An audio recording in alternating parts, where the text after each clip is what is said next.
അല്ല ഈ പാട്ടല്ലാതെ വേറെ എന്തെങ്കിലും എക്സ്ട്രാ കരിക്കുലർ ആക്ടിവിറ്റീസ് ഒക്കെ ഉണ്ടോ? വേറെ ഞാൻ ശരിക്കും പറഞ്ഞാല് എല്ലാത്ത സമയത്തൊക്കെ ഞാൻ ഫിഷറീസിൽ വകുപ്പിൽ ജോലി ചെയ്യുന്നു. അത് കൊള്ളാം. ഒരു വിദ്യാർത്ഥിയായിരിക്കുമ്പോ തന്നെ അധ്വാനിച്ച് വിദ്യാഭ്യാസ കാര്യങ്ങൾക്കുള്ള ചെലവ് കണ്ടെത്തുക എന്ന് പറയുന്നത് മാതൃകാപരമായ ഒരു കാര്യമാണ്. തീർച്ചയായിട്ടും വളരെയധികം നമ്മൾ അപ്രീഷിയേറ്റ് ചെയ്യുന്നു.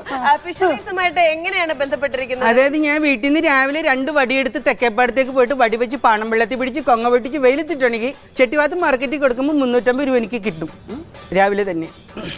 ശരി, മീൻ പിടിക്കുവാണോ? ആ, മീൻ പിടിക്കുന്നു പറയാം. അത് ശരി. അല്ല, അപ്പം സുമേഷിന്റെ ഫാദർ എന്താണ്? അച്ഛൻ ഷിപ്പിൽ വർക്ക് ചെയ്യുന്നു. ഓ, ഷിപ്പിലാണ്? അതെ. മർച്ചന്റ് നേവിയിലാണോ? അല്ല, ഷിപ്പിൽ.